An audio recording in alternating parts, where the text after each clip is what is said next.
My next guest I had the privilege to sit down with is a person who is really involved in mutual aid and care. And so we talked a lot about their work as the campaign manager for Transanta. We also talked a lot about the intersectionalities between religion and gender identity. We talked about gender identity and family and chosen family and love and building ourselves, a version of ourselves, the best version of ourselves, brick by brick. This was a really great episode. I hope you enjoy. Dem Bois, Dem Bois, amplifying, transmitting color voices, yeah, we here making noise, making noise, visibility equals possibility, you know we them boys, them boys, amplifying, transmitting color voices, yeah, we here making noise, Welcome to Dem Bois Podcast. I am your host, Sean Aaron, he, him, his. My next guest is a transmasc Afro Latino campaign manager for Transanta. He participates in mutual aid efforts in his town of Ithaca, New York. He does free house cleanings for folks with executive function issues and will be earning his degree in early childhood development. Welcome to the show. Thank you. Yes, I'm so glad to have you. You want to go ahead and introduce yourself for folks who don't know who you are. Name and pronouns. Yeah, my name is Olíver Eluz Infante. I always do the full name because you got to. My pronouns are he, him, they, them, and I am almost 30, which I love saying because I didn't think I'd get there. So I will always mention my age.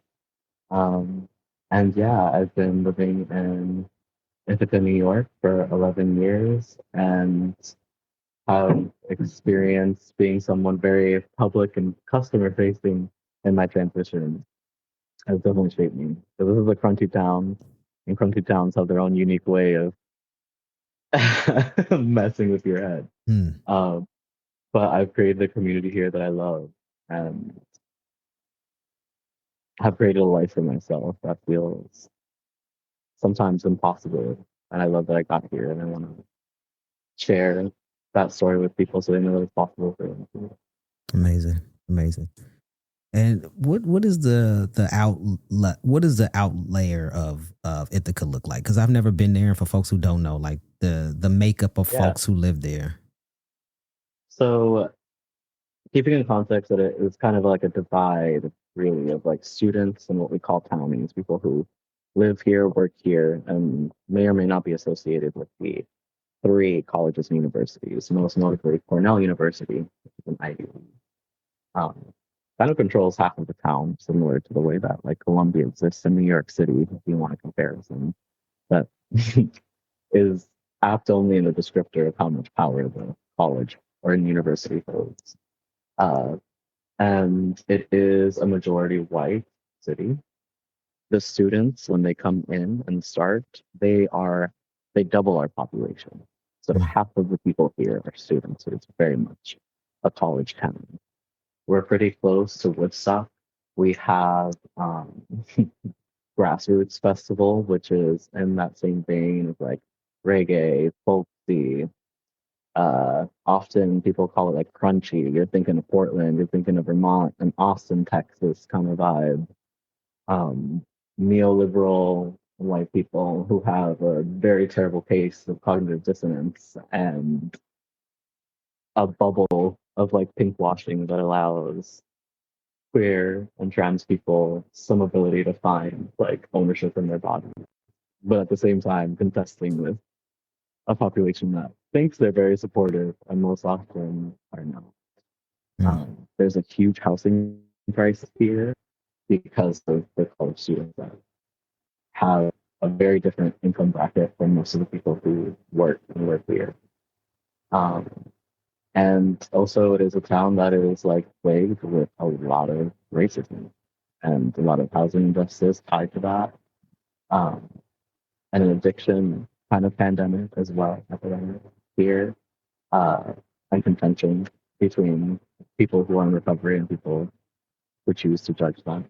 So it's a city that is in a bit of contention and also kind of like ignorance in a lot of ways. Because there are people who live here and just go, there are gorges, there are hiking trails. The town's slogan is 10 miles of like, what is it? Um, like perfection of something surrounded by reality. You know, like it's supposed to be this like utopian bubble. But of course, for who? So it's an interesting town. I'm Mm. sure if someone were to write the paper about how Ithaca is just like emblematic of what like northern, because this is like central New York. I'm in New York, but I'm nowhere near New York City. And everything in between New York City and here is red. Got it. You painted the perfect picture. So when you say Woodstock, though, I know I'm a little young. I know you're younger than me. Are you talking about Woodstock, like the old Woodstock 1970s concerts outside, all the Mm, white people in the concerts outside Woodstock? hmm Gotcha. Yep. Yep. Interesting. I'm pretty sure Woodstock lined up with the Harlem Music Festival in 1969 as well, which was incredible. And there's documents around that. I think on Hulu. That's amazing and everyone should watch. I don't know how much people might know about Woodstock, so I'll give a little summary. But it's a music festival that's kind of like not like Lollapalooza, but back in the days, late 1960s, early 1970s. Um, that was kind of glorified as like this ultimate like counterculture thing. Uh, but with time and with like accounts from people, it also was a very violent space. Um, Fueled by the immense amount of drug use, was kind of implied as another layer to that. Yeah, so huge party, kind of in a way that I don't particularly enjoy, but is pretty popular around here. Hmm. It doesn't still happen, does it? Woodstock, as far as I know, no, I don't think so. Okay. But Okay. I could be wrong. I don't know. I guess that's kind of like what the Burning Man is now. Kind of like the same type of vibe party, not concert like, but like a whole bunch of white folks getting together, drugs, sex, party, and that type of thing. Yeah. Yeah. I love to ask guests this question. The name Oliver, how did that name choose you? In all honesty, my given name, my mom made up. And in a way, it's like ungendered, right? So that's the loose part of my name. Um, and I love that name. And although my relationship with my mother is complicated, I didn't want to let go of that name because of its history. So I kept it as like the second name, middle name, Hmm. second part. And Oliver was just a guy name. I had all started with a vowel. I wanted all my initials to be vowels. And that was it. I heard Oliver and I was like, that's fine. And I filed my name change. There was like a legal clinic that was happening in like a week. And I was like, I don't really have time. We got to take advantage of this. Like, I'm just going to pick whatever name. It's fine. Like, if I hate it, people can like, I'll just pick something else and people can call me that. But on paper, this one's like chill. Got you. So, do you hate it, or is it something else that you like? You know what? I would rather my name, this name, represent who I am. I'm going to be so corny here. Like, but a rose by any other name kind of thing. Like especially like Latin culture, everybody's mommy, everybody's papi. There's like everyone has their like given nickname or whatever. I've been called my cousin's names, my brother's name, everybody growing up. And I think I have some sort of disassociation with like the connection of identity to name. Because it seems like it's just sounds. I also have an incredible memory. I'm horrible at remembering names. Wow. Just so bad. And it doesn't make sense. Like I'm always commended for like how good my memory is, and for whatever reason, my brain hears names and it just seems like sounds that I can't like place for whatever reason. So yeah, I was very like la da, like whatever about picking a name, but I like it. It ended up being kind of fitting. It is weird. One, obviously, everyone knows the super common transmasc name. Like it's like I could have called myself Juan, and it would have been like kind of parallel to that. I get a lot of people being really excited because of their cat's name. Um, like actually 6 out of 10 times, I feel like I introduce myself. Someone tells me their cat is named Oliver, uh, which I, is cute. I love cats. okay, I was gonna say that's kind of disrespectful. Do you think that's like it's like I'm a human being? How are you comparing me to your Oh, cat? 100% is disrespectful. Okay. Um, because like if you think about it, it's like I'm giving you my name, which in a way is like a representative of like my being, right? Yeah. Mm-hmm. And then you immediately compare me to like an animal because that's you couldn't reference like I love Oliver Twist reading that growing up, or literally anything else. I don't know, or just say that's a nice name, or don't say anything. Or don't say anything. Uh, Yeah. so yeah, it's an interesting choice, and more often than not, it is folks that are older too. Mm. You know, when you said that you have a great memory but having a hard time remembering names, not to say that what folks do in comparison with your name to their cat is okay, but I'm thinking is, sometimes when we hear a name, we associate it with something else so that we don't forget the name. So if somebody see you Hmm. and they're like, oh yeah, I remember his name is the same name as my cat. Oh yeah, Oliver, right? And they don't mess Yeah. it up. And I'm wondering if that's a way for folks to kind of like, even though it's still rude and disrespectful. So for folks listening, don't do that shit. Yeah. Just take somebody's name for what it is and say, nice to meet you, nice name or whatever. Don't do the Yeah. comparison thing. At least out loud. You can do it in your head, not out loud. But I'm wondering if that's a way to kind of like, remember. I don't know. It might be around here. People are real like serious about their pets, like crazy, like for real. Like people do not play about their pets around here. So I think it is like an affinity thing. Like, wow, I love that name because it's like whatever, like they can't help but jump to that conclusion, like that association. Yeah. And yet you don't have to say it out loud. I think Yeah. Just keep it to the yourself. key of it. Yeah. So, Oliver, so you are the campaign manager for Transanta, and you want to tell us a little bit more about that? Yeah, of course. So Transanta got started, I believe, 5 years ago in 2020. Yeah.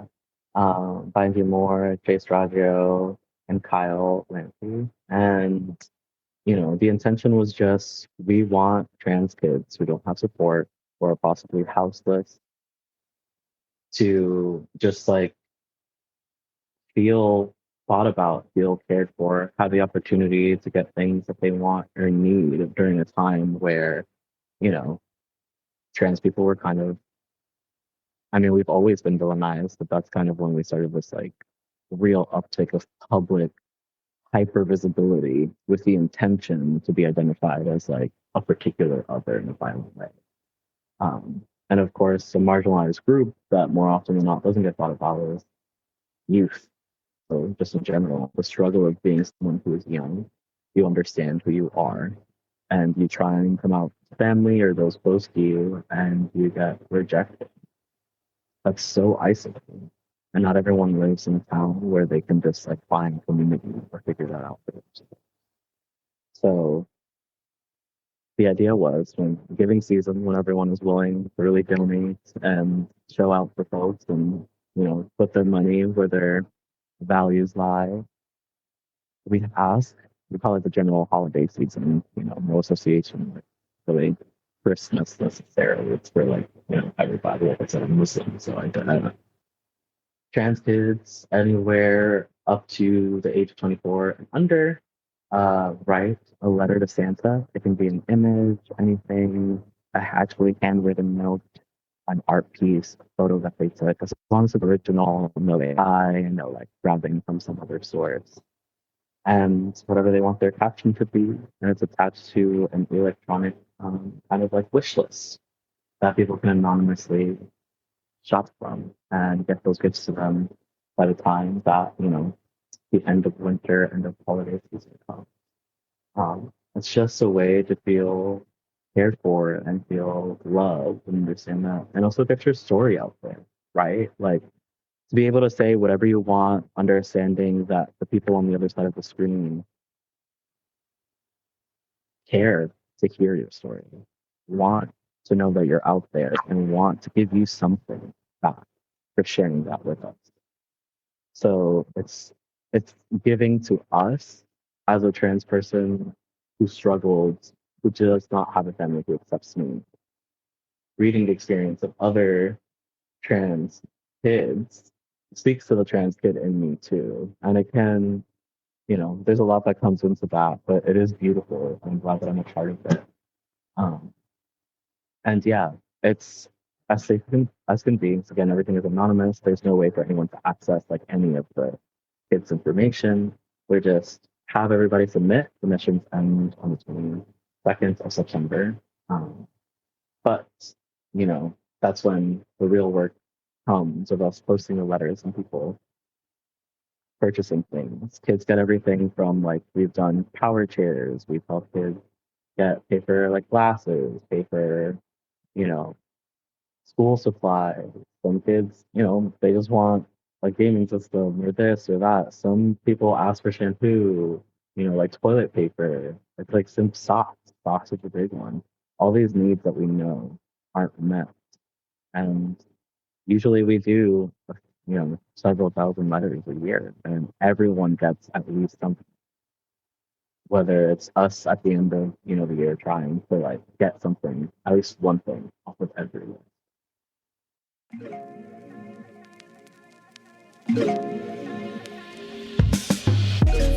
Hey, this is Joel Simu, production assistant for Dem Bois Podcast.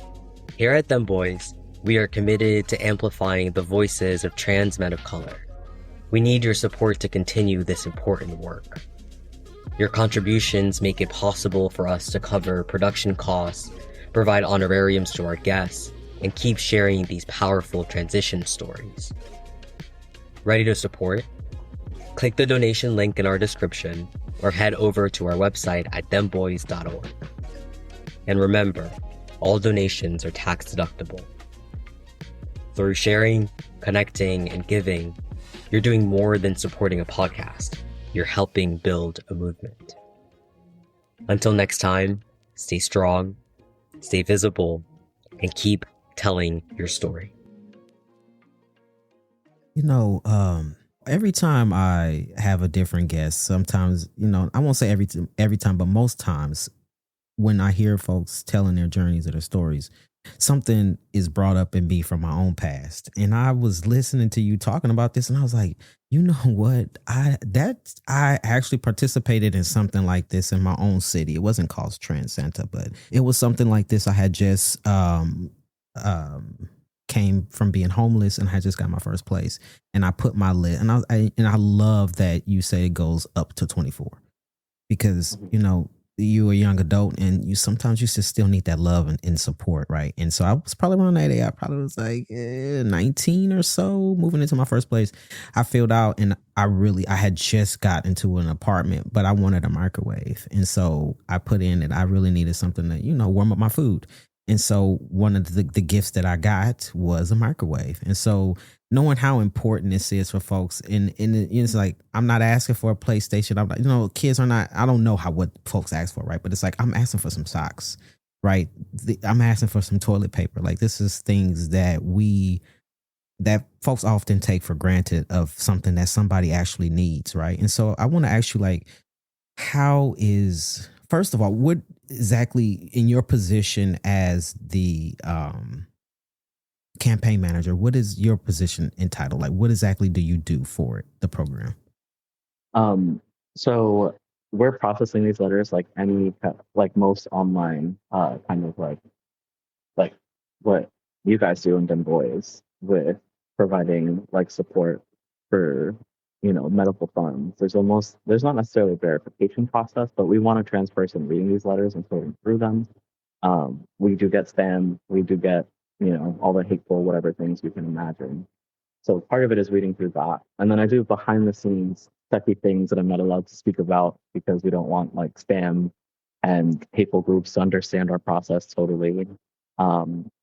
But I also, it's like the less glamorous things. I am a Virgo moon and I am very type A. I make the schedule. I like coordinate things. I like, do the little things like that, like structuring emails. I've done customer service for so long. I'm like, hey, I know this can be hard to reply to, but let's all like come back to center and gentle in this way, So that's what I do. But mainly it's like, yeah, being a set of, eyes from a particular experience so that it's someone that relates in some capacity. Obviously, don't know exactly what everyone's going through, but we have a well-rounded group of trans folks that work behind the scenes to make it happen. So it's really just the things that like you don't think about, like Instagram, the year before last, kind of stopped us from posting and labeled us a spam, which likely was from transphobes like reporting us. And there's a work behind that. I have my phone, like everyone knows me as like me during the regular year, and then me during Transanta season is like a different person. Because I am like locked in. Like I have my phone ready. Like if anyone is having tech issues, this, that, and they need help, I'm like ready to answer. I'm like want to make sure that kids aren't waiting too long for a reply. That's the other thing. What people don't realize about being houseless is you're like jumping from little bits and grabs at stability that you can. A lot of the times my job is updating a shipping address, because by the time that person's letter gets posted, mind you, this is a matter of months, they've already had to move it.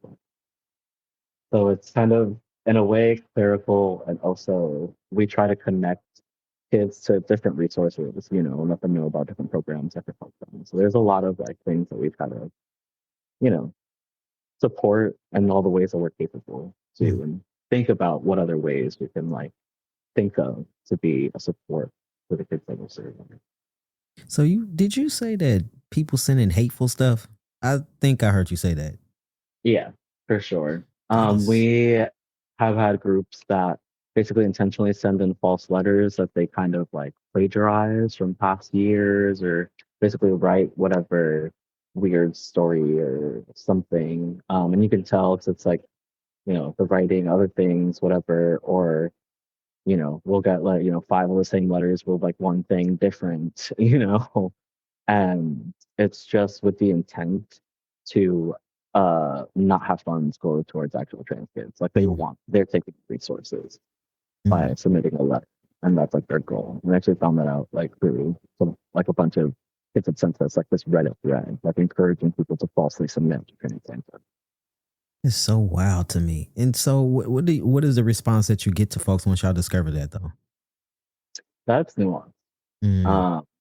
That is very nuanced. And that's kind of also why we have trans people behind the scenes. Like it's not a one person decides yes or no ever. And we go through like we'd rather have, whatever spam bot, whatever hateful person get a letter in than deny someone who is real. And at the same time, like, where do you draw that line, right? But we try and like ask the right questions, investigate as much as possible to be like, hey, we want to post your letter, but XYZ, it's like, it really is. I don't want to call us like kind of private investigators or anything, but like it is just, and yeah, like a process. But more often than not, some of it is pretty obvious because it'll be like, you'll get like 10 emails that are like all splish splash, like just one digit off, but they're vastly different ages from different states. It's like, okay, what are the chances? Yeah. Or it'll be like 100 and like 250 letters from this one small town with a population of 2,000, and it's like you're telling me like 1 in 10 people in that town are trans. Party like that. I gotta go visit, stuff like that. But yeah, we're always leaning towards accepting more people than not, because the last thing we want is for an actual trans kid to again feel rejected again, right? It's like you're submitting, you're in this vulnerable place, you don't get through. That would suck. Yeah. And it could be the difference between life and death, right? Because 100%. Yeah. And that could be like the last straw for someone. Right. And not wanting that to be. It's like, it just baffles me how people just go the lengths to just implant themselves into other people's lives. Like, if that energy that you spent writing this false letter, this false email, you could have been doing something productive for yourself. So you took time out. That's the most important asset we have is time. And you took time out of your life to do something destructive. Like that just baffles me. I don't understand it. And I'm glad you all have a process where you kind of like shift through some of that stuff to kind of get out the folks that aren't a part of the program. really. And some of it isn't 100% malicious, right? Like sometimes we get cis people who apply who are in need. You know, a lot of like new mothers and things, and it's like we picked. You know, people also ask us, why don't you do it year round?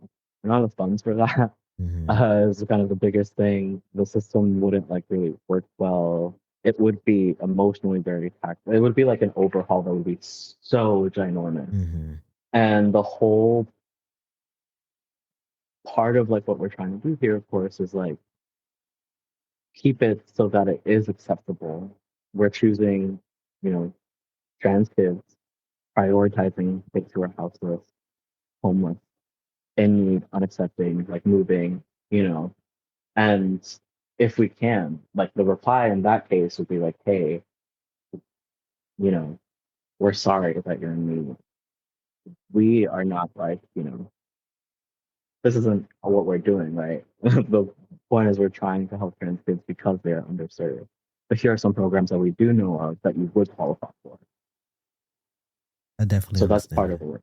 Yeah. Yeah, because like it's bad right now, you know. So people are trying every channel that they can, and I can't be mad at that, and I can't also just ignore it, right? Like we're a team. If we have a time, we have a figure. If we know, and if not, we like reach out to people and try and figure out like, okay, you're located in this town. These are these groups that we found here. This is like a a number you can call, something. We are a small team, so we can't solve every problem out there, and also like we're gonna try our best. Regardless. Yeah, I love that. I know even here at Dem Bois, we often have to do that as well. Kind of like with our gender affirming surgery grants, kind of like weeding through things that, it's almost like which one of these things don't belong type of thing, right? You have to kind of like figure out if someone is actually, I don't want to say legit, right? Because we all have our own things that are real to us, but in the sake of resources and giving out resources, we have to kind of like comb through the things that are real and not, right? And so that's very important. Hey y'all, Pink Lady here. I am the producer for Dem Bois Podcast, and I am so excited to tell you about my production company, Pink Lady Productions.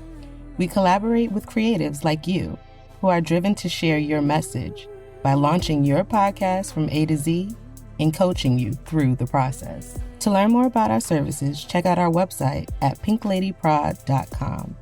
That's PINKLADYPROD.com.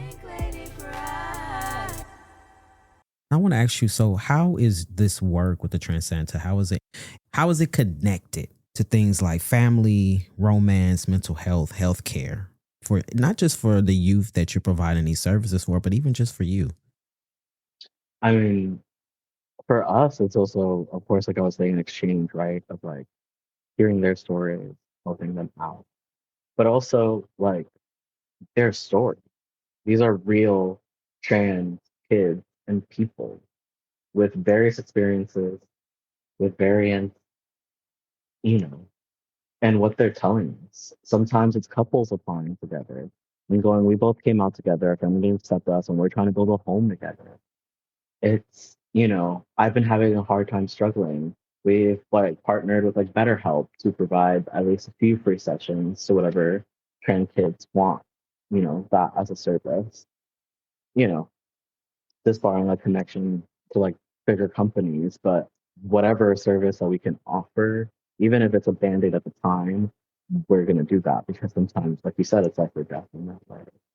And if people who survive trauma and experience trauma, telling your story is inherently healing. To have other people hear you, understand you, embrace you, and also just to talk again without fear of stigma in the same way, to know that people on the other side understand that your gender is valid, that your experience is valid, that whatever things you're going through mental illness wise, the struggle, and existing in this economy that is making it hard for everybody, except 1%, but that goes without saying. It's kind of a display and a kind of like short glimpse into the experience of thousands of trans people. And with that many people, there's so many possibilities of what they present to you. Like when somebody makes an art piece, like some of these kids are like so unbelievably talented.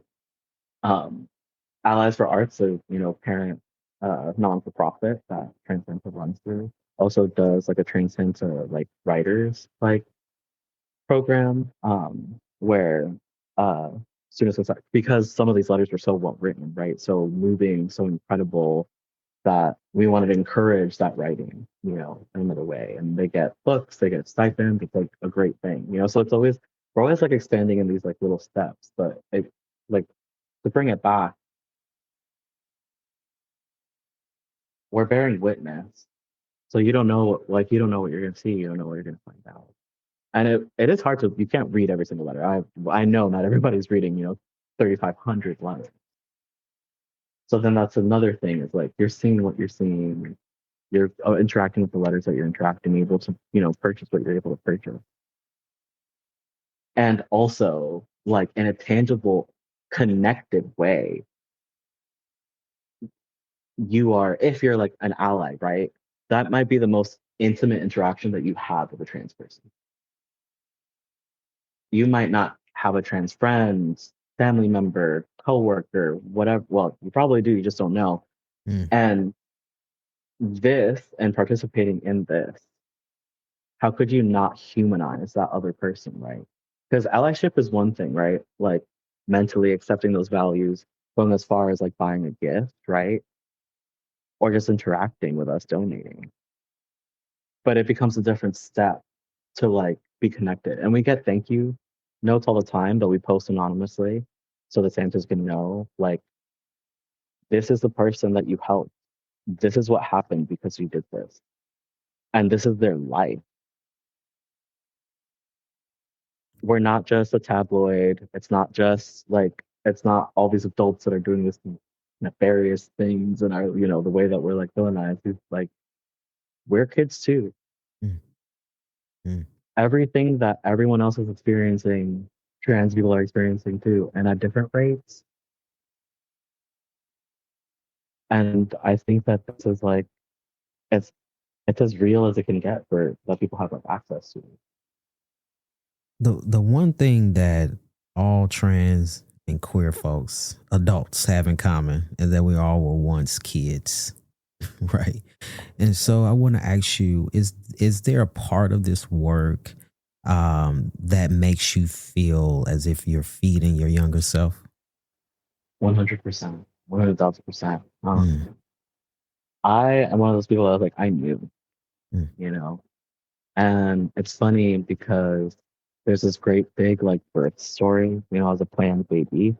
And, my dad basically went back to the Dominican Republic where his mother was buried, and they needed to move her body because there was some sort of like storm or something or possibly like that. When he went to go see her, her body was like perfectly preserved and she had been dead for like years. And he took this as like a very spiritual thing, like kind of was moved seeing his mother that way, and he like prayed next to her and hoped to like have a baby girl, like a daughter.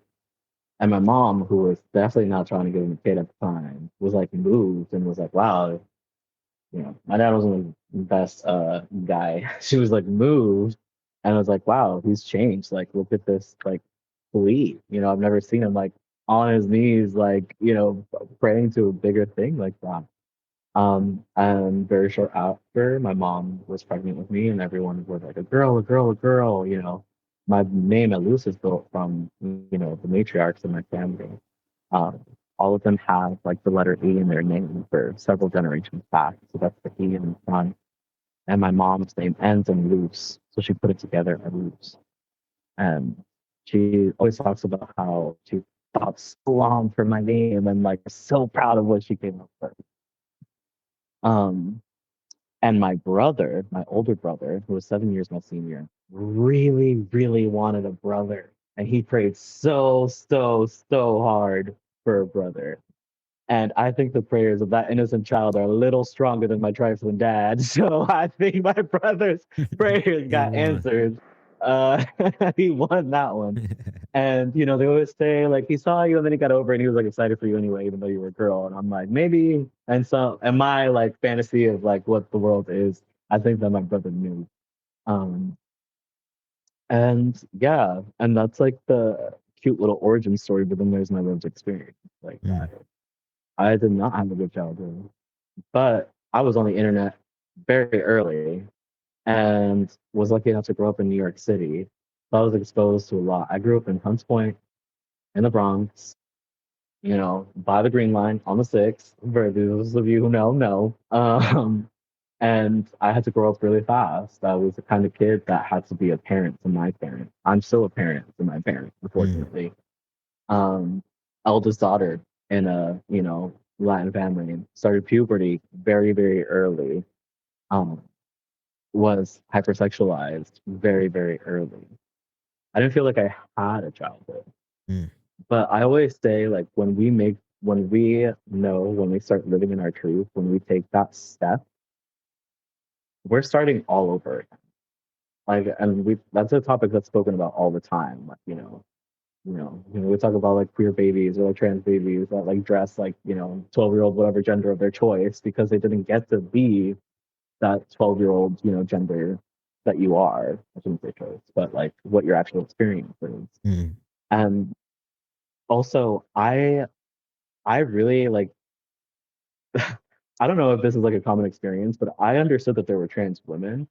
I did not like understand me or like interpret anything like as a trans masculine person. Like if for whatever reason that wasn't like possible for me, I thought I was just like, and this is like early chat, early 2010s, 2000s culture of like chat rooms and different things where you could be whoever you want to be. And no one had like a camera on their like phone. Like if you didn't have a picture, they're like, that's valid. It's hard as hell. Like you got to plug your digital camera into a computer if you have one at home. And it's like, it's a whole thing. Like it's not that easy, You telling your age, sir. Yes, I am. And I'm very fine with that. And that also meant that I'm a guy, I'm going online, I'm going to be a guy, and people are going to interact with me as such.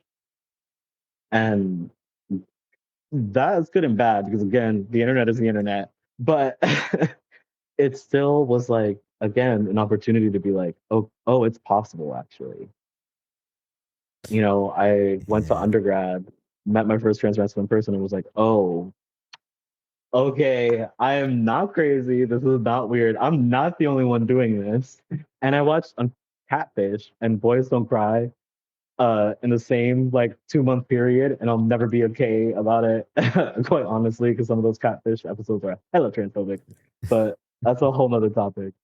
Reading these letters, yeah, it's just like some of those things I've gone through.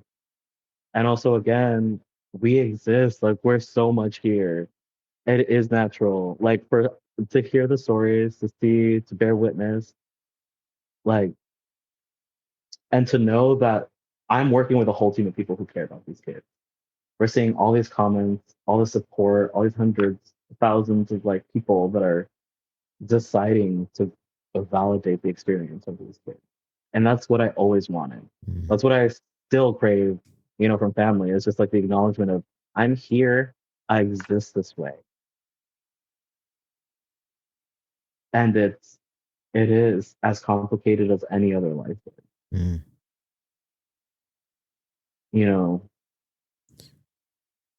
So for folks that are listening, if they say, yo, I want to donate, either I want to get some stuff for some young folks or I want to donate funds, where can they do that? So you can go to transanta.com, TRANSCANA, Transanta. No 2 S's. That's usually the main question. And we have it broken down super easy there. You can donate directly to us. And that goes towards buying gifts that don't get bought up. And again, like I said earlier, to try and make sure everybody gets gifts. And you can read about our process, and there are links to all the different channels that we have and more information about our different programs. Thank you for that. We'll make sure to plug that into the show notes. So folks, if you're listening, you can just click below this episode and you can find out more about the Transanta program. And so earlier you mentioned that you are Muslim. And so I want to ask you to kind of talk about the intersectionalities of being Muslim and your trans identity.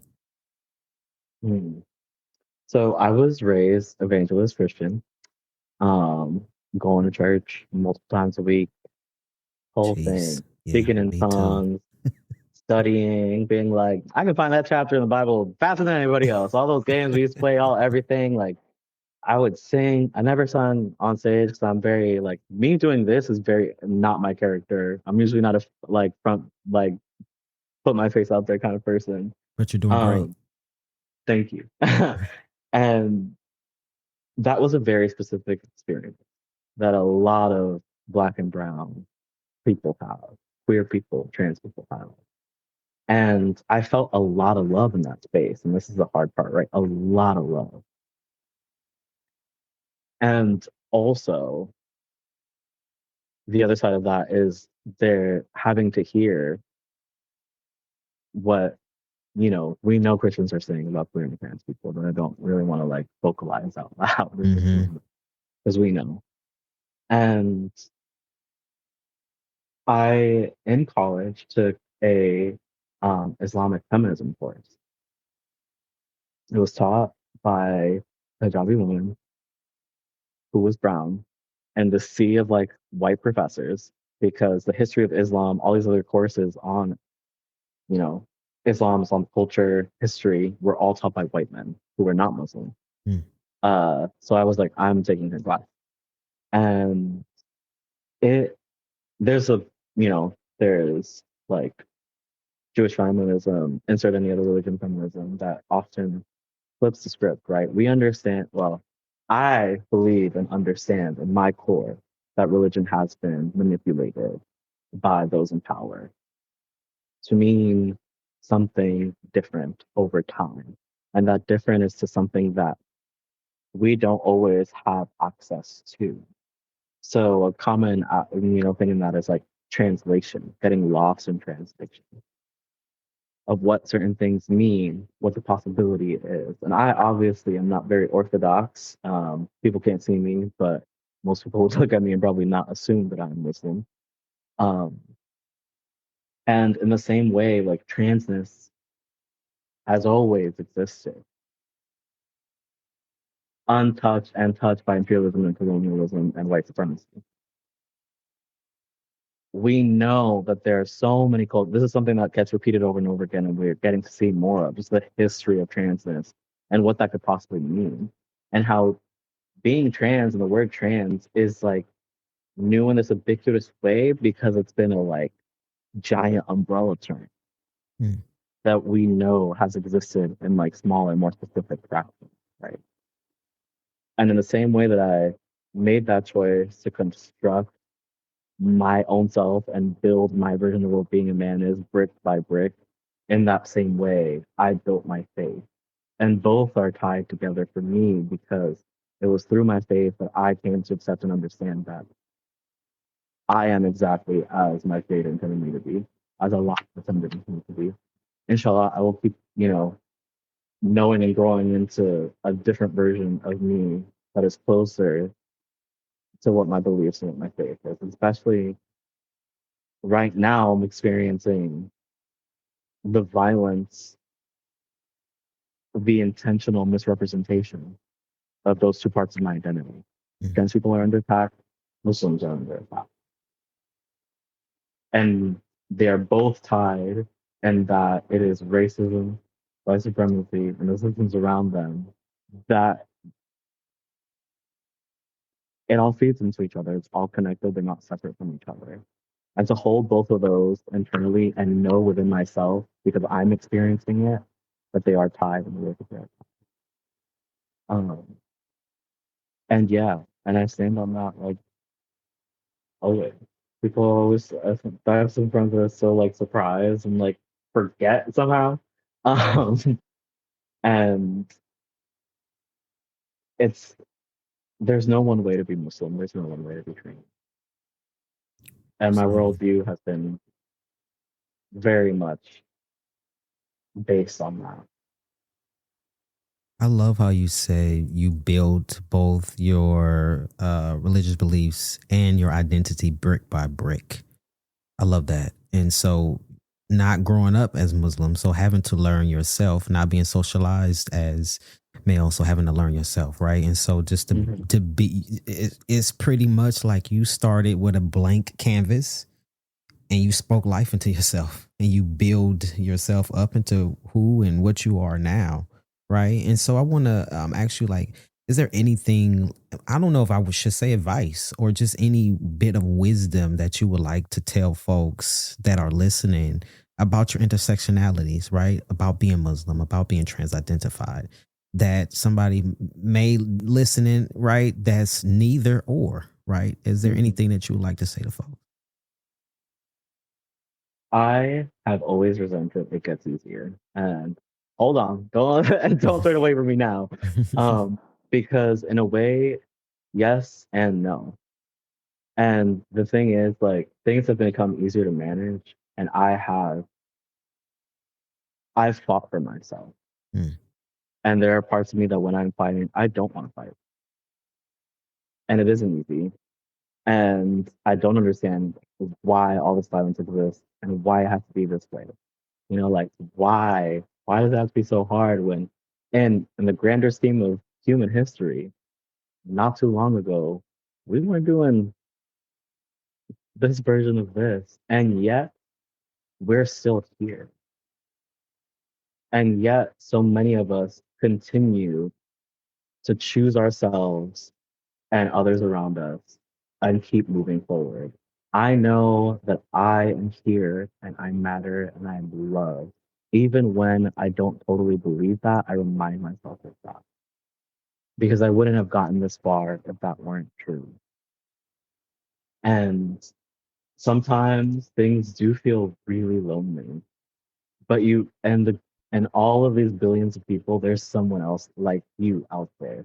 That's my favorite thing. I love being like other people. That emphasis on being like this unique, special person, no, I relish in the ways that I'm just like my fellow man. I love that. I love that we go through all these things, end up in all these different places, and we end up in a similar place. And in that way, like, I have to believe that there's so much possibility. And as hard as it is, there's something coming out of it at the end of it. And you know what? I'm gonna fight for the best version of that I can. And Mariah's famous words, like, I'm gonna do the best with what I've got, and that's it, and that's enough. Always, always, it's enough. Oh, that was so beautiful. Like the culture in America, we just individualists, right? And that's how we're taught. Like, you want to be the best, step on the other person to get to the top, right? You sabotage this person and not, but to enjoy being like someone else. I love that. That's beautiful. That really is beautiful. And again, like, going back to like kid being, I felt so isolated. I was a really quiet kid, very much in the corner, because I always had this internal struggle of, I famously remember telling my mom, I feel like everyone has like this handbook of how to be a person, and I didn't get it. I don't understand why I'm not making that connection. I'm autistic. that's part of that. And also, right, like, a lot of the things that we're taught and built into do not make sense. The patriarchy does not make sense. It is not natural. We are a social connected being. The way that humans exist is together. So, yeah, I'm just always going to relish in the fact that, like, there's always going to be some aspect of something connecting me to someone. I love that.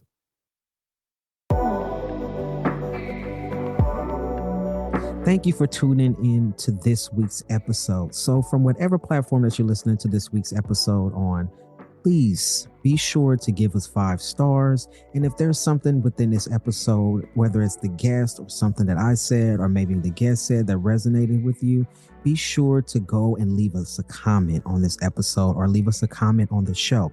So what happens is, if you feel like it resonated with you, I'm sure there's someone out there who hasn't even heard about Dem Bois Podcast. It may resonate with them, and actually it could save someone's life. To hear these stories, right? Because we believe that visibility equals possibility, but there isn't any possibility if we aren't visible. So if you go and leave comments, the more comments you leave, the more 5-star ratings you leave, then this podcast will be available to more folks to see. And so we want to be visible. We want to be out there. We want folks to know that we're here and that our stories are out there for them to listen to. And so if you could do me a favor, please go ahead and rate the show or leave a comment. Until next time, see you on the next episode. And so you mentioned your parents before. And so, and I know we're almost out of here, but I want to ask you, how was your relationship with your parents today? I haven't spoken to my father in years. Mm. He strong-armed my number from my sister at some point and sent me this message. And I'm translating from Dominican Spanish, so we're putting a lot of salt on this one. Hey, it's your dad. The world is ending and everything's crazy. So whatever lifestyle choices you're making, I don't care. I'm your dad. Call me back. It's fine that you're doing that thing, but call your dad back. Bye. And that's the last I heard of him. I did not reply to that because the world ending shouldn't be the motivation for you to be like, oh, whatever, my kid. And that's complicated for a myriad of reasons. But I do appreciate my dad. I do love my dad. He's just not someone that I have in my life. And I think that, unfortunately, I got painted a certain view of my dad that didn't allow me to humanize him. Hearing that from my mom and other adults, and I regret that, having that experience. But now I see him as like what he is. He's just a guy, and I hold him there, but not too close, because I don't know him as a personality. And my mom, my mom is my favorite person in the entire world, and my least favorite person in the entire world, because there's such a disconnect. Like, she just doesn't see me like this. She sees me as her daughter still, and kind of insists on it and will not let it go. I call myself the tolerated son. She calls me by my name. She'll call me Olíver Eluz. She will avoid my pronouns. She doesn't come to visit me here. She lives down by Jersey, by New York City. And I'm not no contact, but it's not a feeling of like connectedness, because she does not like fully embrace me as a person. So we perform these like casualties with the very bizarre underlining understanding that we're both kind of just like, we're just going to ignore this giant elephant in the room and be polite about it. What about your siblings? So my brother has had 2 under 2 for a very long time. Is married and is a born again Christian and holds his beliefs, and so does his wife. My sister, who is younger than me, we used to be very, very close. We are not as close as much anymore, but have come like back together again in a way. She has always been very respectful of me, very understanding. She's young, so like a little easier. My brother, is the kind that asks me like how many surgeries I've had. Like he's like that's so I just don't interact. I tell him, happy Father's Day, happy birthday. I love the kids. I love my nephews. We love to see pictures, but that's kind of the extent of our relationship. And so how do you I don't want to say heal, but how do you adjust to the missing of these relationships? Like, and in some folks, their birth family is, an extension of themselves and they take it very hard, right? And I don't know if that's the case for you, but how do you compensate for these missed connections with your birth family? It is hard. I was raised in like your family is your family, like very traditional, like Dominican upbringing. Um, and yet that's a version of love that I got taught and I've experienced real love. This past year, I started dating my boyfriend, Joel, and it started a grieving process because for the first time in my life, I'm unconditionally loved in this way that like I could have never possibly imagined. He's also black and transmasc, which also puts several layers of it in our kind of like connection. But also, it's made me realize the other half of that of like all these people that told me they loved me. That's not love, and that hurts and that sucks. And yet, holy shit! Now I know the possibilities. Mm. Like, it's so healing. It's so amazing to be in love with another trans person, to not have to explain myself in that way, to not fear that like that I feel like that's something about like trans folks that like is pushed over and over and over again. They'll love you until they know, Mm-hmm. like, or oh, you're so loved, and me being trans, being out, is actually what brought me love, real love.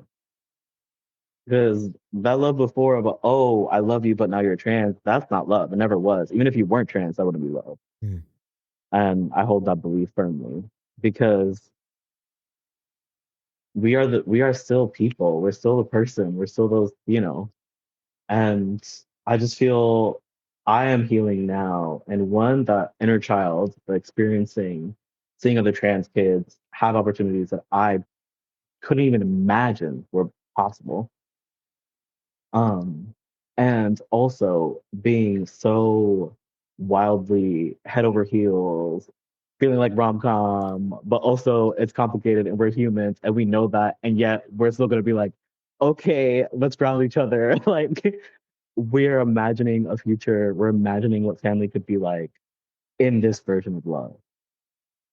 And that is the healing, the knowing like, wow, I'm capable of love. I have it in abundance in me. Others have it for me. I have it for them. And every day we are building and constructing what love means for us. And what's a greater love than being bold enough, strong enough that even when a big part of the world is telling you you shouldn't exist and you're wrong, to continue existing. Love that. So you got 3 things that you build brick by brick. So your being a Muslim, you built brick by brick. Your identity, you built brick by brick. And love, you built brick by brick. I love that. And so it's you building a life that you want for yourself, and you saying, fuck what everybody else say my life should be like, right? And that makes us the most happiest of people, right? When we're able to live by our own design. And so I love that for you. Yeah. I love that for you. I love it too. And it's worth the process. It's not easy, like it's not, I'm being very romantic about it now, but also there's like so much behind that. And I'm glad that I have that work to do. Yes, absolutely. And as long as you're aware that you have that work to do, the work will get done, right? Mm-hmm. And so this is the part of the show where I like to ask my guests random ass questions. I got a long list of questions here, right? I got 78 questions here. And I'm not going to ask you all of them. I'm not going to ask you all of them. I'm going to ask you to pick one. But what I'm going to do, because I know last season I asked guests a question and then I asked them to leave one for future guests to answer. And so this season I'm thinking, hey, what about if I get the folks from this season to answer one of the questions that was left by guests last time. And so I'm gonna cut this list short. And so the questions from last season started at question number 46. So I'm gonna ask you to pick a number between 46 and 78. 78 actually. I made that one up myself the other day. But anyway, that's neither here nor there. So from question 46 to 78. 57. 57.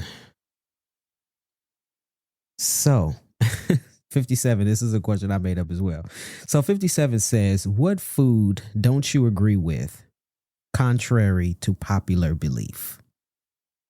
That is so funny. I am a chef cook it's not 9 to 5 because I work dinner service, but I have been asked this question before. And you know what? I really fucking love food. I'm a eater. I'm an eater down. Like, it's kind of hard for me to think of something that I do not like. However, I hate Twinkies. I think Twinkies are disgusting. I don't know why that's what people are like, this is going to get me through the apocalypse. Like, I get the shelf life thing. I do not understand the texture, the desire for a cake that is oily with whipped oil in the center. I know that's taken years off all of our bodies. You know, eat whatever you want, like eat for pleasure, not for whatever. But at the same time, zebra cakes alone knock Twinkies out the park. it's like I don't know how they're still a thing. And, actually, I don't think I've seen a Twinkie in the supermarket in a long time. So listen, it's so ironic. This question that you picked is so ironic for two reasons. One reason, because you are a chef. And so that's so crazy that you picked the question that had to do with food. And two, I had a coworker at my full-time job that was eating a Twinkie the other day, and I clowned him for eating it. And I said the exact same things that you said. First, I said, where the fuck did you find a Twinkie? That part. Two, you eating like a 7-year-old. And three, how the hell can you eat that? It's just gross. Like, yeah. So all of that, I'm with you.